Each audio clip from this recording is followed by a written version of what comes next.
Palestinians, but there is also major difference that when you say native, that these people are struggling for their rights on their land. But the majority of Palestinians are fighting to get their rights on other lands. And this is what we saw in the first film in Lebanon. By the way, I know this film, and every time I watch it, I feel like very angry because it takes all the Lebanese war out of the context. It's actually another discussion, but I mean the perspective that the recipient can take from this film, that Palestinians were fighting in Lebanon to go back to Palestine, while Palestinians, actually not only in Lebanon, in Jordan, and currently in Syria, were pushed to involve in these wars, actually. And I mean the way Palestinians used to fight to get their rights, especially refugees, the right to return, is much different than what we have seen in these films. I mean, generations of Palestinians were born as refugees. As Matt mentioned, we are not citizens in any place we were born in. We are not citizens in Syria. We are not citizens in Lebanon, and somehow we are particularly citizens in Jordan. You know, but as refugees. Especially in Lebanon, since I could recognize one of these camps, since you are not native, and especially in countries do not respect the human rights, okay, you can see always, and especially where the Palestinian refugees are, that each city has a refugee camp has two faces. Like Beirut in Lebanon, you can see like the western face of Beirut and the eastern face. But also there is a third face, is the camp, you know, where the poverty is, where you are not allowed to work, where you don't have rights. Actually, the Lebanese police is not allowed to enter the camps in Lebanon because there are police, Palestinian police, exist inside the camp, you know, and this is what I want to say for now. Can I add a small point to what he said? It's interesting when he talks about, I mean, just to piggyback off what you're saying, this idea of national. We were talking before about questioning the idea of a nation state. I mean, it's important to remind everybody that these nations, Lebanon, Syria, Jordan, Palestine, we're talking about a state that's a size that's smaller than the New York tri-state area, or maybe the size of the New York tri-state area. So, you know, and these countries didn't really exist as nation states or as really defined political entities before the end of World War I. So I think the Palestinian refugee, in the sense that he's not a citizen in Lebanon, he's not a citizen in Syria, and that he's also displaced from his home, so he's not technically a citizen anywhere. And at the same time, even as a refugee, he's not officially a refugee in that they don't fall under the command of the UN High Council for Refugees. They fall under the command of UNRWA, which is or the services of UNRWA, which is an entity designed specifically for Palestinian refugees, are really outside of any kind of legal category. I think that speaks to some of the problems with the nation state, or the absurdity of it to some degree, because like when we were in Lebanon, we had to take a plane to fly over Syria to get to Jordan.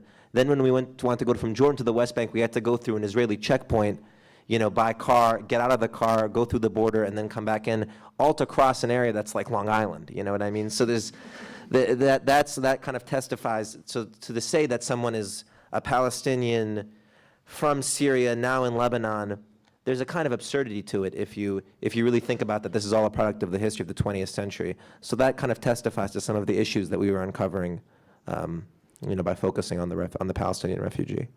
So Audra, you want to? Yeah, you know, I'm the local outlier here in multiple ways, in that I'm, you know, I think I'm invited to these conversations in part because my people are being offered up in the best possible ways as the as the comparative point, right? Mohawks are, I've written a book on this, there's other literature. We are absolutely a bedrock of refusal. We refuse to vote in American or Canadian elections. We carry our own passports. We're part of a pre-contact political confederacy. We think so much of ourselves, and there is an empirical database for this, that we taught white people how to be Democrats. So, you know, we think a lot of ourselves, and I think it's merited. However, we've lost a lot of our land, right? And this is part of a 400-year process of negotiation, of bad faith, of also refusing to concede to our own sense of what is right. So, anyway, that just to say, offer further contextualization to this. That's why I am invited to these conversations, I think, but also I'm a scholar of settler colonialism, right? So part of the Mohawk, the specificity of the Mohawk experience that you've seen interlocuted here by one guy from my reserve in particular, the Ganyage experience, which was literally an enactment of sovereignty. So it wasn't, I'm gonna ask you for my rights. It's, I'm gonna go take my land back, right? That was Ganyage from 74 to 78. That was shooting down that Vermont helicopter. That was the possibility of ongoing death. Now, that isn't well known. The Oka crisis of 1990, so-called crisis, is not well known. That was referenced. I like your photo, like the documentary, but there's a couple of events which constitute a structure, I concede, definitely, so you're correct. But there are a couple of native actions that are collapsed into each other here. So there's the Oka crisis, there's Ganyage, and there's the recent Mi'kmaq action against fracking in what is now understood as the Canadian Maritimes, which was led by women. Those are women also that led at Oka. So these are being collapsed into each other, I think, to pronounce a kind of indigenous and Iroquois, even though this isn't all Haudenosaunee or Iroquois, refusal of dispossession.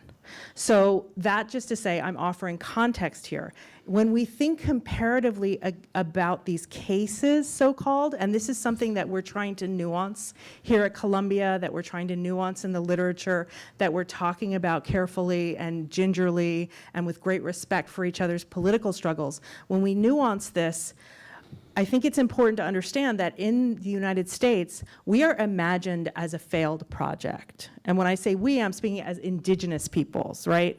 So I think these guys, and they are guys, they're I don't know, I'm over-reading you, but cis-identified dudes, which is maybe why we see so many dudes on the screen. But these, you know, there's a kind of attention to a kind of, you know, overt refusals elsewhere, and then perhaps refusals that you don't know about here.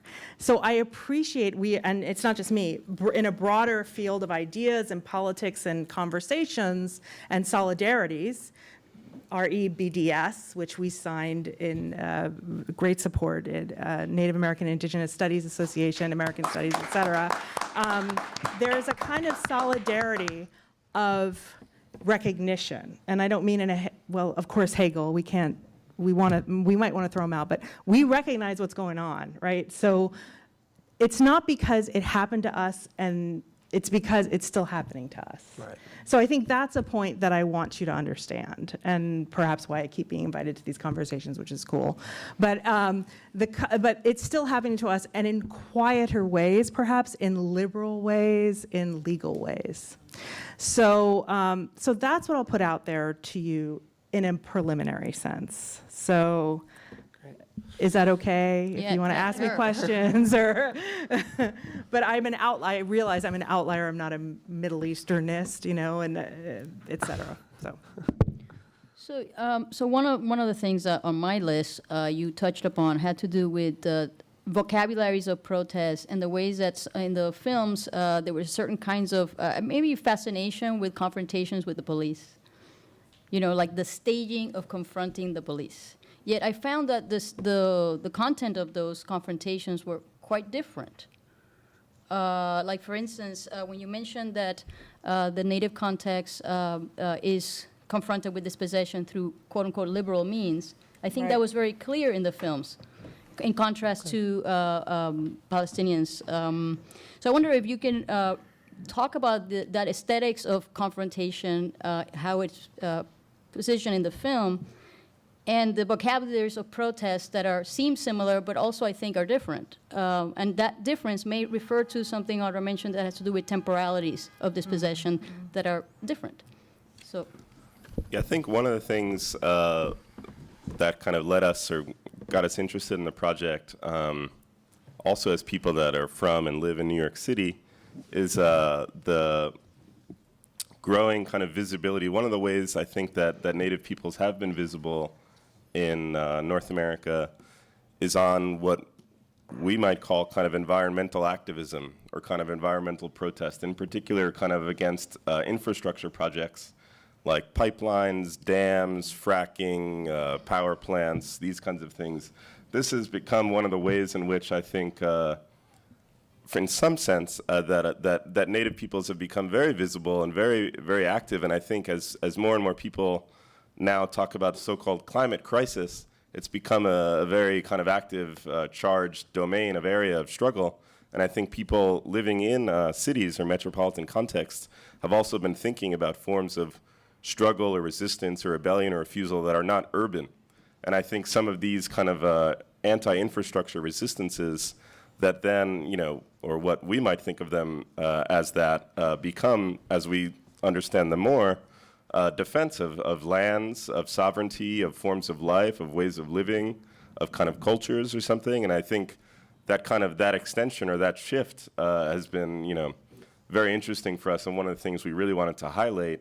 That I think, as Malik and Audra said, a certain level of kind of invisibility or historicization of Native peoples within the U.S., often when you do see them kind of represented, sometimes it can be, and this is actually similar as well with the refugees, now the Palestinian refugees, that's different than what we showed in the 70s, is a kind of figure of, like a failed project or something like this, what Audra said, or something that, would need kind of charity or aid or some kind of source of pity. And I think what we found with the Mohawk Warrior Society in particular was this kind of, maybe what you're calling a certain form of strength or kind of resistance or kind of courage or conviction to stand up against, you know, the U.S. and Canada, these two huge kind of forces or something, in a very kind of, maybe heroic way.